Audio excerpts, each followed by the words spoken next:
Movie एक ऐसे ship बहरी जहाज के बारे में है जो कि अंटार्कटिका के समंदर के बीचों बीच फंस चुका था। इस शिप में 70 आदमी सवार थे और ये शिप यहाँ 133 दिन तक फंसा रहा था। तो मूवी के स्टार्ट में हमें वही शिप दिखाया जाता है जो कि ऑस्ट्रेलिया की तरफ बढ़ रहा था। अब इस शिप का कैप्टन पेट्रोव था। पेट्रोव काफी अच्छा इंसान था। उसे शिप में सवार लोगों की बहुत फिक्र थी। वो उन लोगों को सही सलामत उनकी मंजिल तक पहुँचाना चाहता था। शिप बर्फ से ढके समंदर में लहराता हुआ आगे बढ़ता जा रहा था, लेकिन कुछ आगे जाने पर उन्हें पता चलता है एक बहुत बड़ा आइसबर्ग बर्फ की चट्टान ने उनका रास्ता रोक लिया है। अब ये देखकर पेट्रोव अपने लोगों को हुक्म देता है कि वो शिप को राइट साइड पर मोड़ लें ताकि वो बर्फ की चट्टान के साइड से होकर आगे जा सकें। मगर ऐसा करते वक्त बर्फ की चट्टान का टुकड़ा उनकी शिप में आकर गिरता है, जिससे शिप को एक बहुत जोर का झटका लगता है, जिसकी वजह से एक आदमी अपने डॉग समेत पानी में गिर जाता है। अब पेट्रोव इस आदमी को बचाना चाहता था, मगर शिप का दूसरा कैप्टन उसे ऐसा करने से मना कर रहा था। वो पेट्रोव से कहता है, तुम ये क्या करने जा रहे हो?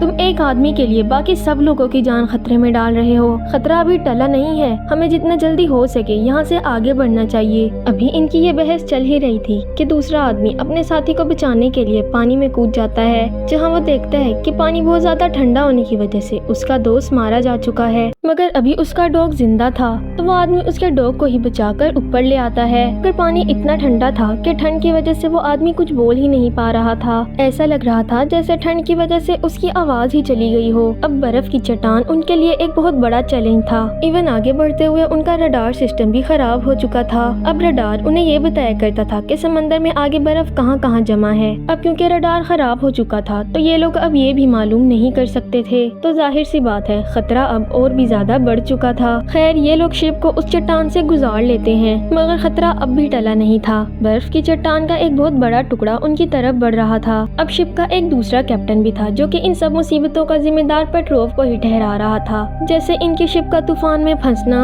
उस आदमी का पानी में गिरना और रडार खराब होना। वो एक रिपोर्ट बनाकर अपने हेड्स को भेज देता है। अब हालांकि शिप के बाकी लोग उसे इस बात से मना कर रहे थे, क्योंकि वो बहुत अच्छी तरह जानते थे कि पेट्रोव कितना अच्छा कैप्टन है। वो जानबूझकर किसी को भी मुसीबत में नहीं डाल सकता। लेकिन दूसरा कैप्टन किसी की एक नहीं सुनता और रिपोर्ट हेड्स को भेज देता है। अब हेड्स इस रिपोर्ट की वजह से पेट्रोव को कैप्टन की पोस्ट से हटा देते हैं। कुछ दिनों बाद एक हेलीकॉप्टर की हेल्प से नए कैप्टन को भेजा जाता है। अब जब पायलट हेलीकॉप्टर को लैंड कर रहा था, तो इंजन बहुत ज्यादा गर्म होने की वजह से उसके सूट पर आग लग जाती है। सभी लोग जल्दी से आग को बुझाने लगते हैं और इसी तरह पायलट और कैप्टन की जान बचा लेते हैं। अब बजाय इसके कि कैप्टन पेट्रोव को थैंक्स कहता, उल्टा वो उसे बातें सुनाने लग जाता है कि तुम एक अच्छे कैप्टन नहीं हो। नया कैप्टन बहुत ही गुस्से वाला और अजीब नेचर का था। जब नया कैप्टन शिप के अंदर जाता है, तो वहाँ एक लड़का रूबिक्स क्यूब से खेल रहा था। कैप्टन उससे क्यूब लेकर शिप से बाहर काफी दूर फेंक देता है और तभी हम शिप के बाहर का व्यू देखते हैं, जहाँ हर तरफ बर्फ ही बर्फ थी।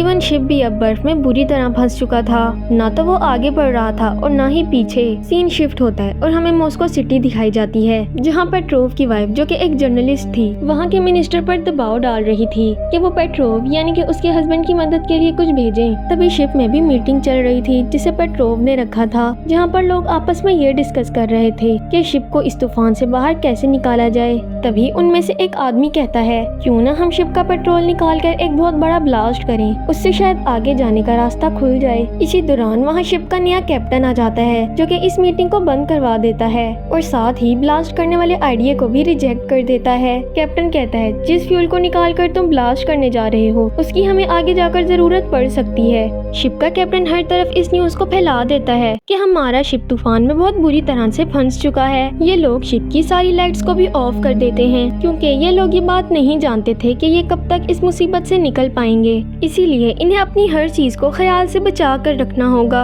अब पेट्रोव इन सब चीजों की वजह से बहुत परेशान था। वो कहता है कि हम कब तक इस मुसीबत में फंसे रहेंगे, मुझे कुछ न कुछ तो करना पड़ेगा। तो इसीलिए अब पेट्रोव फ्लेयर गन को लेकर बर्फ की चट्टान के बारे में जानने के लिए शिप से उतर जाता है। तभी पेट्रोव को हेलीकॉप्टर का पायलट देख रहा था, जो नए कैप्टन को यहाँ लाया था। वो पेट्रोव से कहता है, तुम परेशान ना हो, मैं यहाँ किसी को कुछ नहीं बताऊंगा। हाँ, अगर कोई प्रॉब्लम हुई तो तुम मुझे फ्लेयर गन से इशारा कर देना, हम तुम्हारी मदद के लिए वहाँ आ जाएंगे। पेट्रोव जब शिप से उतरता है, तो वहाँ दूर दूर तक पानी पर बर्फ की तह जमी थी। थोड़ा आगे जाने पर पेट्रोव उसी रूबिक्स क्यूब को देखता है, जिसे कैप्टन ने बहुत पहले ही काफी दूर फेंक दिया था। लेकिन वहाँ बर्फ का एक गड्ढा था, जिसमें पेट्रोव गिर जाता है। है, पर सही वक्त पर पेट्रोव फ्लेयर गन चला देता है, जिसे दूर खड़ा पायलट भी देख लेता है। तो शिप के बाकी सारे लोगों को लेकर पेट्रोव की जान बचाने के लिए पहुंच गया था। पेट्रोव को ले जाकर ये लोग डॉक्टर को भी दिखाते हैं। अब पेट्रोव की इस हरकत पर कैप्टन बहुत गुस्सा करते हैं, मगर पेट्रोव कहता है कि वो खाली हाथ नहीं आया,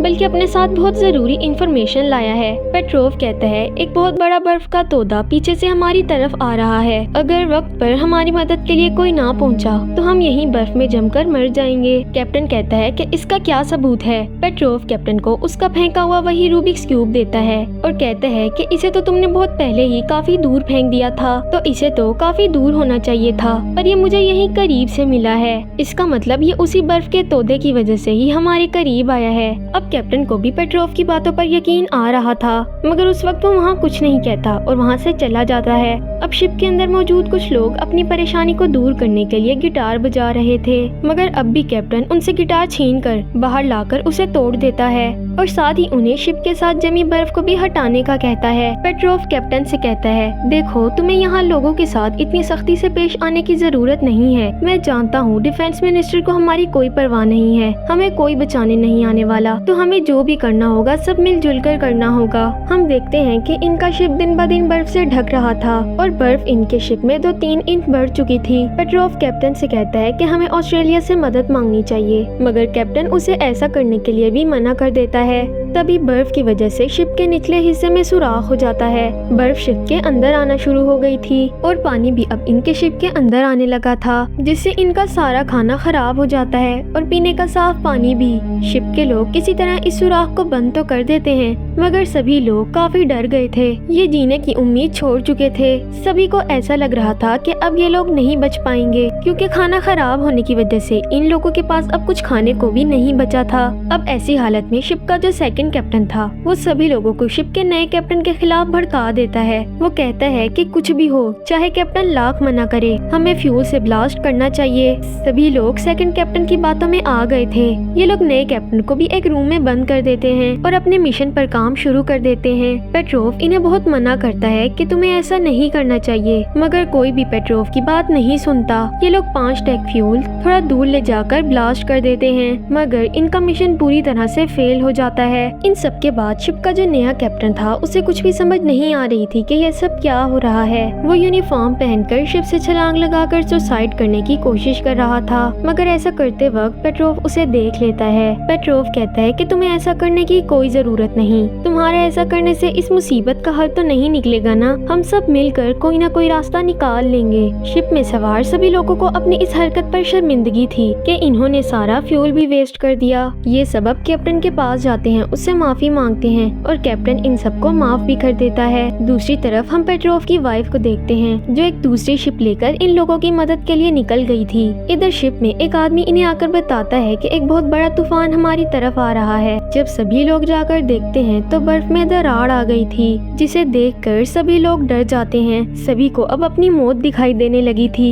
पेट्रोव कहता है कि ये जो बर्फ की दरार है हम इस पर अपने शिप को लेकर जाएंगे, मगर सभी लोग उसे ऐसा करने से मना कर रहे थे कि इसमें बहुत बड़ा खतरा है। पेट्रोव कहता है नहीं, हम ये कर सकते हैं। अब नया कैप्टन भी पेट्रोव की बात मानने के लिए राजी था, क्योंकि वो पेट्रोव की काबिलियत पहले ही जान चुका था। पेट्रोव कहता है कि मैं हेलीकॉप्टर के जरिए तुम्हें आगे का रास्ता बताऊंगा, क्योंकि रडार तो पहले ही खराब हो चुका था। पर नया कैप्टन कहता है नहीं, मैं तुम्हें हेलीकॉप्टर के जरिए आगे का रास्ता बताऊंगा और पेट्रोव तुम शिप को देखना, क्योंकि तुम अपनी शिप को अच्छे से जानते हो। अब सभी लोग जोश में आ गए थे और सभी अपने अपने काम में लग जाते हैं। नया कैप्टन हेलीकॉप्टर से आगे का रास्ता बताता है और हम देखते हैं इतना बड़ा शिप 10 मीटर की भी कम दूरी से 100 मीटर के ऊंचे बर्फ के पहाड़ से गुजर जाता है। नए कैप्टन का हेलीकॉप्टर अभी भी उसी बर्फ के पहाड़ के पास था, क्योंकि हवा बहुत तेज चल रही थी, जिसकी वजह से उनका हेलीकॉप्टर पहाड़ से टकराकर नीचे गिर जाता है। ये देखकर पेट्रोव शिप को मोड़ने का कहता है। कैप्टन और पायलट जो कि पानी में डूबने वाले थे, वो ये उम्मीद छोड़ चुके थे कि पेट्रोव उन्हें बचाने आएगा, क्योंकि वो जानते थे कि पहले भी पेट्रोव ऐसी गलती करके सस्पेंड हो चुका है। पर फिर भी पेट्रोव उन्हें बचाने आ जाता जाता है। अब हालांकि उसे सभी लोग मना कर रहे थे,